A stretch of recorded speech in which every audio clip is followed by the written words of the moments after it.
आपको पुलिस में शिकायत करनी है? चाहिए, करिए, देखते हैं पुलिस आपकी सुनती है कि हमारी।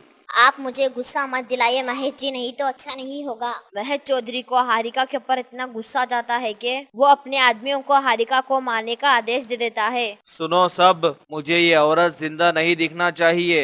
इसे जल्द से जल्द मार दो। महेश के आदमी हारिका को पकड़कर गांव के नदी के पास ले जाते हैं और उसे गोली मारकर उसकी लाश को वहां पर छोड़ देते हैं। बदले की आग में हारिका तड़प तड़प कर मरती है और मरने के बाद बहुत डरावनी जादू ही चुड़ैल बन जाती है। अब मैं महेश चौधरी को छोड़ूंगी नहीं, मैं उससे बदला जरूर लूंगी। चुड़ैल हालचाल जानने गांव के तरफ चले जाती है। वो एक झोपड़ी में झांक कर देखती है कि एक बच्चा अपना खाना खत्म नहीं कर रहा होता। अरे बेटा, थोड़ा सा तो खा लो, इतना कम खाओगे तो तुम्हें ताकत कैसे मिलेगी? माँ, मैं नहीं खाऊंगा ये सब्जी। मुझे आलू की सब्जी खानी है। कितने दिन हो गए आपने आलू की सब्जी नहीं बनाए। अरे बेटा, पता तो है आलू बहुत महंगे हो गए। मैं कुछ नहीं जानता, बस मुझे आलू की सब्जी खानी है। मुझे आलू की सब्जी खानी है, खानी है, खानी है। चुड़ैल ये देखकर बहुत परेशान हो जाती है। ऐसे ही मैं अपने हाथ पर हाथ रखकर बैठी रही और सिर्फ महेश चौधरी से बदला लेने के बारे में सोचती रही तो बेचारे गांव वालों का क्या होगा। मुझे कुछ ना कुछ तो करना ही पड़ेगा। तभी चुड़ैल के मन में एक तरकीब सोचती है।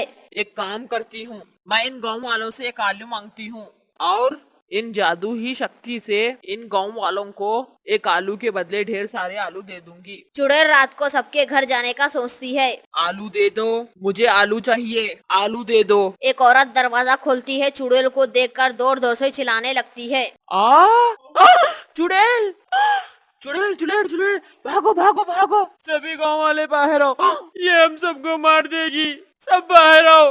औरत की चीख सुनकर सब गांव वाले बाहर आ जाते हैं। वो लोग चुड़ैल को पत्थर मारने लगते हैं। मारो मारो मारो, इस चुड़ैल को मारो, ये हमें मारने आई है, ये बुरी चुड़ैल है। अब शांत हो जाओ, मैं किसी को मारने नहीं आई हूँ, मेरी बात ध्यान से सुनो सब। सभी गांव वाले चुड़ैल को पत्थर मारना बंद कर देते हैं और चुड़ैल की बात ध्यान से सुनने लगते हैं। मैं बुरी चुड़ैल नहीं हूँ, मैं हारिका हूँ। मुझे महेश चौधरी ने मार दिया था। महेश चौधरी आलूओं की जमाखोरी करके उन्हें महंगे दामों पर बेच रहा है, जिसकी वजह से आप सभी को आलू खरीदने में दिक्कत हो रही है। मैं जब महेश चौधरी से बात करने गई तो उसने मुझे मरवा दिया, लेकिन मैं शांत नहीं बैठूंगी। मैं आप सब लोगों की मदद करूंगी और मैं उस महेश चौधरी से भी बदला लूंगी। गांव वालों के आंखों में आंसू आ जाते हैं। हमें माफ कर दो, हमने तुमको बहुत गलत समझा है। तुम मरने के बाद भी हमारी मदद कर रही हो, हम तुम्हारे बहुत आभारी है। तुम जो बोलोगी हम वही करेंगे।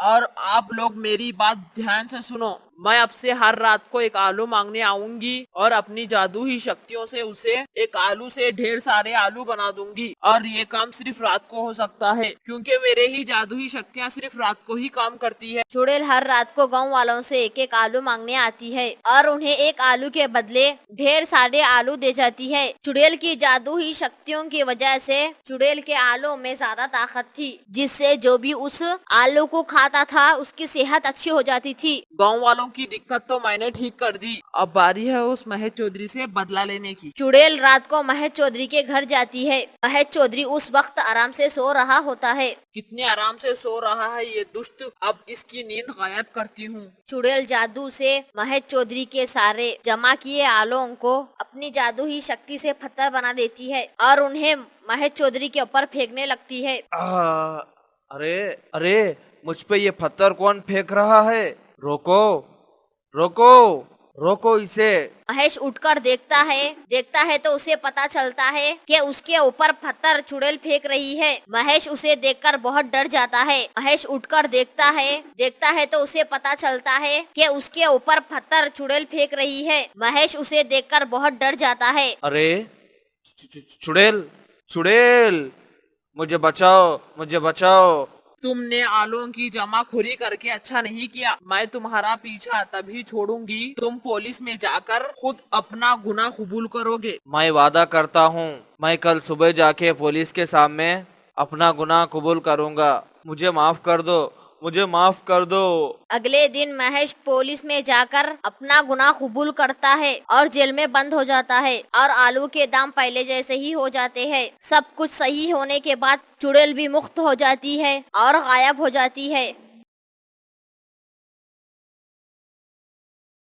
एक गांव में मोहन अपनी पत्नी सरिता, बेटी कविता, बेटा सुनील के साथ रहता है। वो शहर में ठेला लगाकर मोमोज बेचता है। पूरा परिवार मिलकर मोहन की मदद करते हैं। आज शाम को भी मोहन मोमो बेचने गया। वहाँ पहले से ही लोगों की भीड़ लगी थी। अरे भैया थोड़ा जल्दी आया करो, कब से तुम्हारा इंतजार कर रहे हैं। ये सब आपका प्यार है। हाँ भैया, आधे घंटे से यहाँ खड़े हैं क्योंकि तुम्हारे मोमोज और चटनी के हम दीवाने हो गए हैं। ठीक है भैया, मैं कल से जल्दी आ जाऊंगा। हाँ हाँ, अब जल्दी से मोमोज का स्वाद चटा दीजिए, मेरी जीभ लपलपा रही है। मोहन सभी के लिए मोमोज की प्लेट लगा देता है और तभी वहाँ एक बूढ़ा गहराता दौड़ते हुए आता है। चाचा, आप चलने में भी कांपते हो, लेकिन आज दौड़ते हुए आ रहे हो। हूँ, क्या हुआ काका? आज कहीं भंडारा है क्या? नहीं,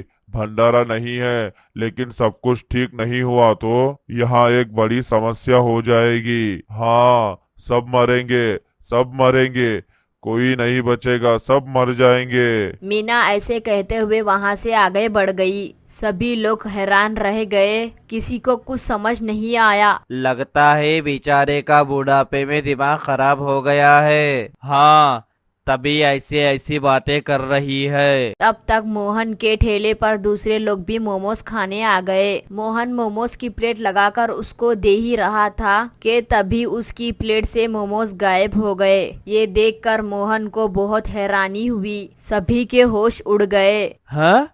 मोमोज कहाँ गए? ये कैसे संभव है? मैंने प्लेट में मोमोज रखे थे, लेकिन ये कैसे खाली हो गया? अरे भैया, आपको भ्रम हो सकता है, ज्यादा भीड़ की वजह से आप भूल गए होंगे। ऐसा नहीं है, लेकिन फिर भी मैं दोबारा प्लेट लगा देता हूँ। मोहन ने और एक प्लेट लगाई, लेकिन जैसे ही महेश प्लेट में मोमोज रखता था, प्लेट से मोमोज गायब हो जाता था। इस बार सभी ने ऐसा होते हुए देख लिया। तभी वहाँ राजेश आ गया। क्या बात है मोहन, तूने मोमोज के साथ जादू दिखाना भी शुरू कर दिया है क्या? यहाँ जान आफत में आई है, तुझे मजाक सुधरा है क्या? मैंने सब कुछ देख लिया है। तेरे मोमोज गायब होकर कहाँ गए हैं, मैंने ये भी देख लिया है। क्या ये सब तू कर रहा है? अरे कैसे बातें कर रहा है? फिर मोमोज कहाँ गए बताओ ना, हमें भी चिंता हो रही है। राजेश कुछ बोल पाता उससे पहले ही वहाँ से एक चुड़ैल का साया गया, जिसको सभी ने महसूस किया। मोमोज खाने वालों के हाथ से प्लेट छूट गई। शायद यहाँ कोई है। यहाँ सच में कोई है, वो देखो ऊपर मोमोज है। हाँ, तुम सही कहते हो, लेकिन ये चुड़ैल मेरे पीछे क्यों पड़ी है? अब ये सब कौन जानता है? ऐसा करता हूँ कि मैं अब घर चला जाता हूँ। मोहन अपने घर चला गया। उसने घर जाकर सारा किस्सा सुनाया। तभी उसकी पत्नी ने कहा, हाँ, आज यहाँ सभी उसी चुड़ैल के बारे में बात कर रहे थे। हाँ, आज उसने यहाँ भी सभी को परेशान किया और बच्चे बता रहे थे कि चुड़ैल ने स्कूल में सभी को परेशान किया। हाँ पापा, आज उसने सभी बच्चों का खाना छीन लिया। मोहन सोच में पड़ गया, क्योंकि चुड़ैल का आतंक पूरे शहर में हो चुका था।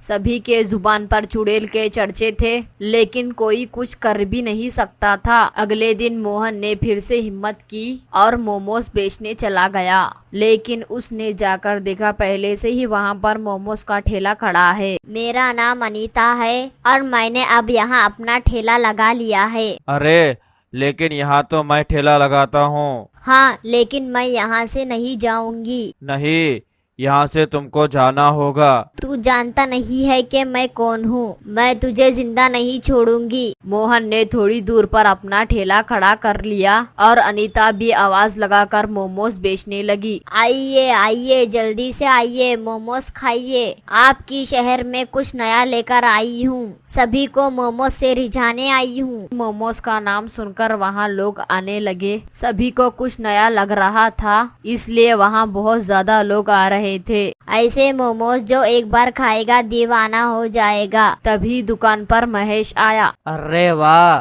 मोमोज, आज तो कुछ नया टेस्ट खाने को मिलेगा। आइए ना भाई साहब, भी मोमोज का जायका लीजिए। अनीता ने उसको कुरकुरे दिए। महेश ने कुरकुरे मोमोज खाए। मोहन के पास कोई नहीं जा रहा था। वो बेचारा परेशान निराश था। वाह भाई वाह, बिल्कुल मजा आ गया। कुरकुरे मोमोज की बात ही कुछ और है। धन्यवाद। तभी वहाँ से राकेश दौड़ता हुआ आया। सब मारे जाएंगे, सब मारे जाएंगे, कोई जिंदा नहीं बचेगा।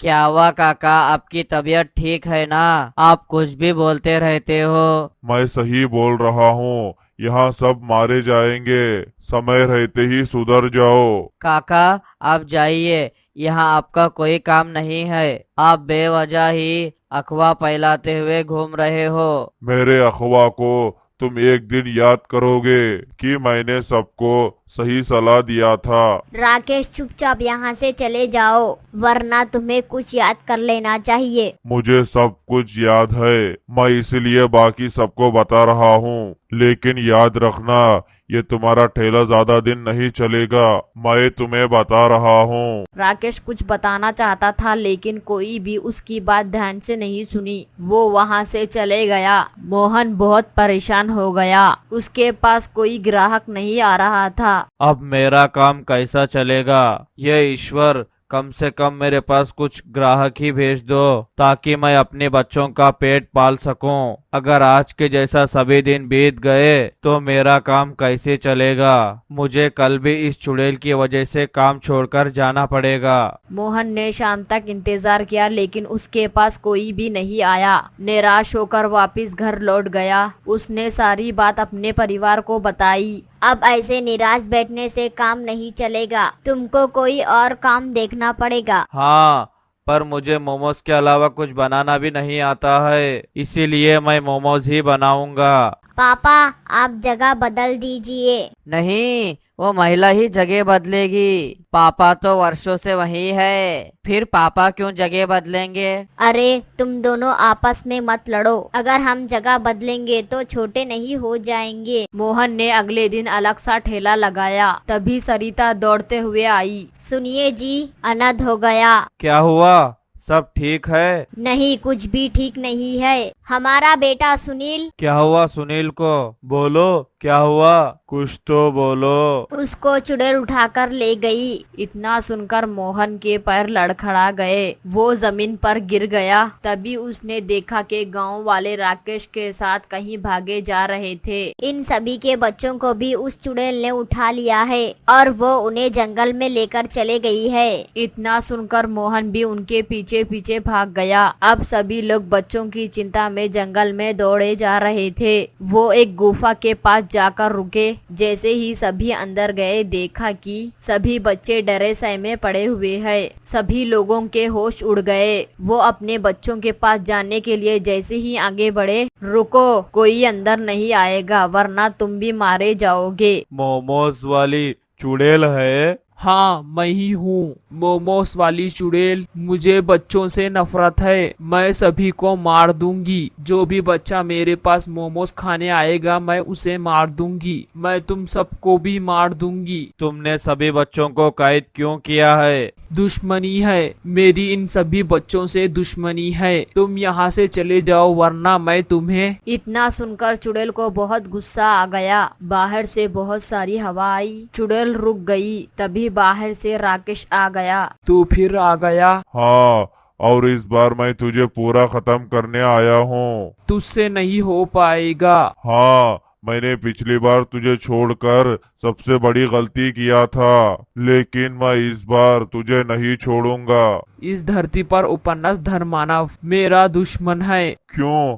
तुम्हें हर मनुष्य से इतनी नफरत क्यों है? मानवों ने तुम्हारा इतना क्या बिगाड़ा है? कुछ वर्ष पहले जालिमों ने रोड एक्सीडेंट पर मेरे बेटे को मार दिया था। मैं सड़क पर खड़ी होकर अपनी बेटे की जान मांग रही थी, लेकिन किसी ने मेरी मदद नहीं की, बल्कि मुझे उठाकर तंदूर की भट्टी में डाल दिया। ओ, ये तुम्हारे साथ अच्छा नहीं हुआ। मैं रोती रही, चिल्लाती रही, लेकिन किसी ने भी मेरी मदद नहीं की। लेकिन क्या तुम्हें होश भी है? तुमने कितना बड़ा पाप किया है? मैं अब और कर भी क्या सकती हूँ, क्योंकि मेरी आत्मा को मुक्ति नहीं मिली है। मैं तुम्हें मुक्ति दिलाऊंगा। राकेश एक भस्म उड़ाता है और चुड़ैल के ऊपर फेंक कर मारता है। चुड़ैल गायब हो जाती है। तभी राकेश बाकी सभी को अपनी शक्तियों से आजाद कर देता है। सभी लोग राजेश को धन्यवाद देते हैं और आगे से सभी की मदद करेंगे और किसी पर अन्याय नहीं करेंगे, ऐसा सोचकर घर जाते हैं।